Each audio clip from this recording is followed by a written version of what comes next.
नमस्कार, भक्ति दरबार में आपका स्वागत है। जैसा कि आप जानते हैं, हमारा भारतवर्ष एक धार्मिक देश है। यहाँ पर काफ़ी मात्रा में मंदिर हैं और यहाँ के लोगों की धर्म के प्रति काफ़ी आस्था है, जो कि मंदिर में पूजा करने के लिए जाते हैं। ऐसा ही भारत मंदिरों का देश है और यहाँ कई ऐसे धाम हैं जहाँ पर भक्तों की बहुत भीड़ होती है और हमेशा भीड़ लगी ही रहती है। आज ऐसे ही भगवान शिव के 12 ज्योतिर्लिंगों का महत्व के बारे में बात करेंगे। भारत की भूमि ऐसी धार्मिक भूमि है जहाँ एक से एक बढ़कर तीर्थ स्थान विराजमान हैं। तीर्थ स्थानों में भारत में भगवान शिव के ज्योतिर्लिंग भी शामिल हैं, जहाँ दूर दूर से लोग इनके दर्शन करने के लिए आते हैं और भगवान शिव से आशीर्वाद प्राप्त करते हैं, वरदान प्राप्त करते हैं। ऐसा माना जाता है कि जो भी व्यक्ति अपने पूरे जीवन में एक बार शिव के 12 ज्योतिर्लिंगों के दर्शन कर लेता है तो वह सभी दोषों से मुक्त हो जाता है। सौभाग्यशाली लोग ही अपने जीवन में शिव के 12 ज्योतिर्लिंगों के दर्शन कर पाते हैं।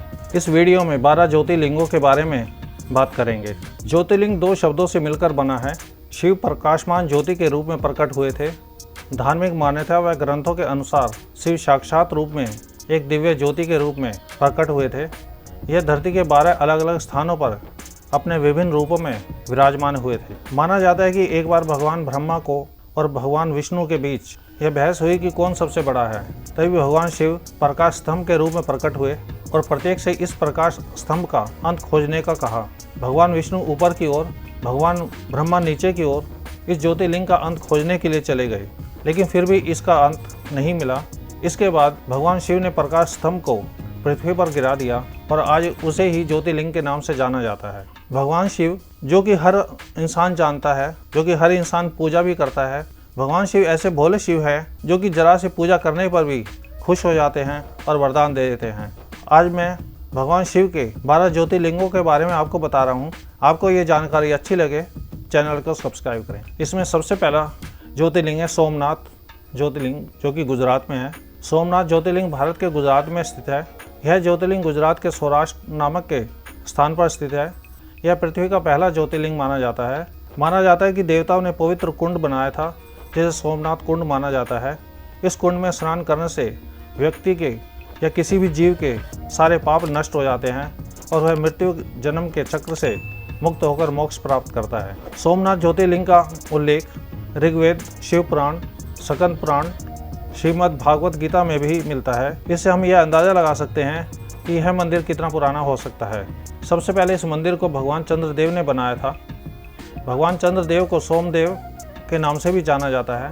ग्रंथों के अनुसार इस मंदिर के सुनहरे भाग का निर्माण चंद्रदेव ने किया और चांदी भाग का सूर्यदेव ने बनाया। चंदन के भाग को भगवान श्री कृष्ण ने बनाया और पत्थर की संरचना भीमदेव नामक राजा ने बनवाया। इस मंदिर पर महमूद गजनवी ने तकरीबन 16 बार आक्रमण किया और इसे 16 बार खंडित किया और इसे फिर से वापस खड़ा किया गया। दूसरा है मल्लिकार्जुन ज्योतिर्लिंग। मल्लिकार्जुन ज्योतिर्लिंग आंध्र प्रदेश के कृष्ण नदी के तट पर स्थित है और यह ज्योतिर्लिंग श्रीशैल नामक पर्वत पर स्थित है। कई राजाओं ने मल्लिकार्जुन ज्योतिर्लिंग का रखरखाव करने में बहुत महत्वपूर्ण योगदान दिया, लेकिन इतिहास की किताबों में जो पहला नाम मिलता है वह सातवाहन साम्राज्य का है। छत्रपति शिवाजी महाराज ने भी मल्लिकार्जुन ज्योतिर्लिंग के रखरखाव में अपना योगदान दिया था।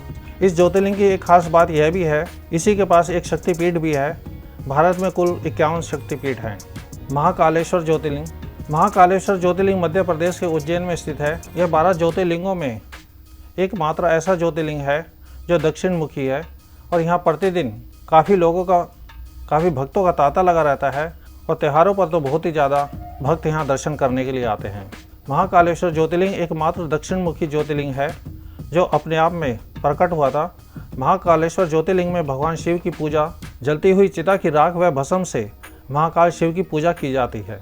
ओंकारेश्वर ज्योतिर्लिंग। यह ज्योतिर्लिंग मध्य प्रदेश के खंडवा जिले में शिवपुरी द्वीप पर स्थित है। इसे मधानता पर्वत के नाम से भी जाना जाता है। इस ज्योतिर्लिंग के पास नर्मदा नदी बहती है। यह इंदौर से लगभग 75 किलोमीटर दूरी पर स्थित है। ओंकेश्वर मंदिर का नाम ओंकेश्वर इसलिए पड़ा क्योंकि यह ज्योतिर्लिंग के चारों ओर पहाड़ हैं और पहाड़ के चारों ओर जो नदी बहती है वह ओम का आकार बनाती है, इसलिए इसे ओंकारेश्वर ज्योतिर्लिंग भी कहा जाता है। ओंकारेश्वर का अर्थ होता है ओम के आकार का ज्योतिर्लिंग। केदारनाथ ज्योतिर्लिंग। यह ज्योतिर्लिंग उत्तराखंड में है। केदारनाथ ज्योतिर्लिंग पूरे विश्व में सबसे अधिक लोकप्रिय ज्योतिर्लिंग है। यहाँ पर विश्व भर से लाखों लोग भगवान केदारनाथ के दर्शन करने आते हैं। इन लोगों में केवल हिंदू ही नहीं, क्रिश्चियन और यहूदी धर्म के लोग भी आते हैं। केदारनाथ ज्योतिर्लिंग समुद्र तल से करीब 3584 मीटर ऊंचा है। इतनी ऊंचाई पर स्थित है। उत्तराखंड में भगवान केदारनाथ का ज्योतिर्लिंग उत्तराखंड के 4 धाम यात्रा का एक धाम भी है। ऐसा माना जाता है कि केदारनाथ धाम की खोज पांडवों ने की थी। वह अपने पापों से मुक्ति पाने के लिए केदारनाथ धाम पहुंचे थे और केदारनाथ धाम मंदिर का निर्माण पांडवों ने ही सबसे पहले करवाया था। इसके बाद इसका पुनर्निर्माण आदि शंकराचार्य जी ने कराया था। हर वर्ष लाखों करोड़ों लोग 4 धाम की यात्रा के दौरान केदारनाथ मंदिर में आते हैं और भगवान शिव के इस ज्योतिर्लिंग का दर्शन करते हैं। भगवान शिव के ज्योतिर्लिंग का यह धाम अपनी प्राकृतिक सुंदरता के लिए जाना जाता है। बर्फ से ढके हुए केदारनाथ की शोभा सबसे अच्छी दिखती है, जिसे लोग दुनिया भर से देखने के लिए भारत आते हैं। भीमाशंकर ज्योतिर्लिंग। भीमाशंकर ज्योतिर्लिंग महाराष्ट्र समहाद्री नामक पर्वत पर स्थित है। भीमाशंकर ज्योतिर्लिंग के बारे में आपको भीमाशंकर ज्योतिर्लिंग रामायण काल से जुड़ी हुई है। यह भगवान राम ने कुंभकर्ण का वध कर दिया था। तब कुंभकर्ण की कर्कटी नामक पत्नी के पुत्र भीम को देवताओं से दूर रखने का निश्चय किया था।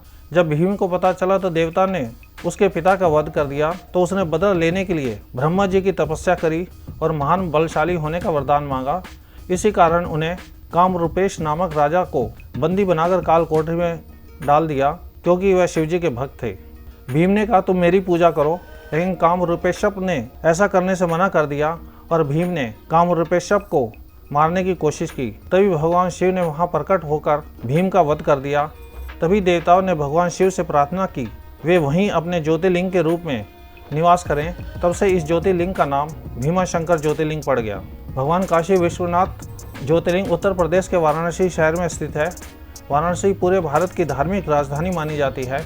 विश्वनाथ ज्योतिर्लिंग को काशी विश्वनाथ भी कहा जाता है और यह माना जाता है कि जब पृथ्वी बनी थी तब सूर्य की पहली किरण काशी पर ही गिरी थी। औरंगजेब ने इस मंदिर को तोड़ने की कोशिश करी और इसके पास एक मंदिर और था, उसको भी तोड़ने की कोशिश करी और वहाँ पर एक मस्जिद बनाने का फैसला किया और वही मस्जिद आज ज्ञानवापी मस्जिद के नाम से जानी जाती है।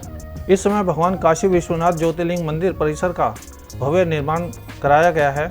हर साल मुख्यतः श्रावण मास में इस मंदिर में भक्तों की इतनी भीड़ होती है उनकी गणना नहीं कर सकते। काशी के निवासी बाबा विश्वनाथ ज्योतिर्लिंग आज पूरी दुनिया के आकर्षण केंद्र बन चुके हैं। रोजाना हजारों लाखों लोग इस मंदिर में भगवान शिव के ज्योतिर्लिंग का दर्शन करने आते हैं। खासकर भारत के दक्षिण क्षेत्र से वर्ष भर भगवान शिव के भक्त काशी विश्वनाथ मंदिर की यात्रा करते हैं और भगवान शिव के ज्योतिर्लिंग का दर्शन करते हैं।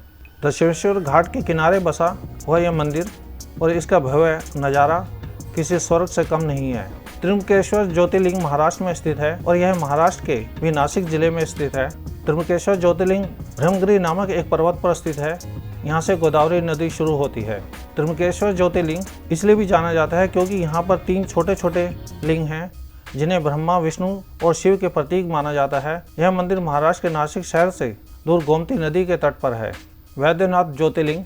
वैद्यनाथ ज्योतिर्लिंग झारखंड राज्य के संथाल परगना के पास है। शिव पुराण में हुए वर्णन के अनुसार इसे भगवान के शिव के इस पावन धाम को चिता भूमि कहा जाता है। भगवान वैद्यनाथ ज्योतिर्लिंग को रावण की भक्ति का प्रतीक भी माना जाता है और यह ज्योतिर्लिंग अपने भक्तों की कामनाओं को पूरा करने और उन्हें रोग मुक्त बनाने के लिए प्रसिद्ध है। एक बार रावण भगवान शिव का ज्योतिर्लिंग लेकर इसी मार्ग से जा रहे थे, लेकिन रास्ते में ही उसे लघु शंका लग गई, जिसके कारण उसने वह ज्योतिर्लिंग एक ग्वाले के पास थमा दिया, जिसने उस ज्योतिर्लिंग को वहीं जमीन पर रख दिया और भगवान शिव यहाँ स्थापित हो गए। एक बैजू नामक के ग्वाले की गाय रोजाना वहाँ घास चढ़ने के लिए आती थी, अपना दूध भगवान शिव को समर्पित करती थी। उसी ग्वाले के नाम पर यहाँ स्थित भगवान शिव के ज्योतिर्लिंग का नाम बैजनाथ धाम पड़ा। नागेश्वर ज्योतिर्लिंग। नागेश्वर ज्योतिर्लिंग गुजरात में स्थित है और गुजरात के भी यह बदौड़ा क्षेत्र के गोमती द्वारका के निकट स्थित है। यह द्वारकापुरी से तकरीबन 17 किलोमीटर दूर है। नागेश्वर ज्योतिर्लिंग में भगवान शिव की 80 फुट ऊंची एक मूर्ति है। इसमें इसके निर्माण में द्वारका नामक और उसके पति दारुक की कथा सुनाई जाती है। रामेश्वर ज्योतिर्लिंग। रामेश्वर ज्योतिर्लिंग तमिलनाडु के रमनाथम में स्थित है। वहाँ पर ही राम सेतु है। रामेश्वर ज्योतिर्लिंग रामायण के समय काल तक पुराना माना जाता है। माना जाता है कि जो रामेश्वर मंदिर में पानी के 24 कुएं हैं वह खुद भगवान राम ने अपने तीरों से बनाए थे ताकि वे अपने वानर सेना की प्यास बुझा सके। रामेश्वर मंदिर के पास ही भगवान राम और विभीषण की पहली बार मुलाकात हुई थी। रावण को मारने के लिए जो ब्रह्म हत्या का पाप भगवान राम को लगा था, उसके दोष से मुक्ति पाने के लिए भगवान राम ने यही भगवान शिव की आराधना की थी। घुश्मेश्वर ज्योतिर्लिंग महाराष्ट्र के संभाजी नगर के पास दौलताबाद के स्थान पर स्थित है। इसको भगवान शिवालय भी कहा जाता है क्योंकि यह अंतिम और 12वां ज्योतिर्लिंग है। यह ज्योतिर्लिंग घुश्मा के मृत पुत्र को जीवित करने के लिए भगवान शिव के समर्पण में बनाया गया है, तभी से यह घुश्मेश्वर ज्योतिर्लिंग के नाम से प्रसिद्ध है।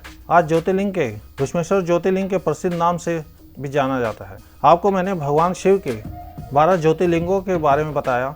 आपको ये जानकारी अच्छी लगी हो तो वीडियो को लाइक करें, चैनल को सब्सक्राइब करें।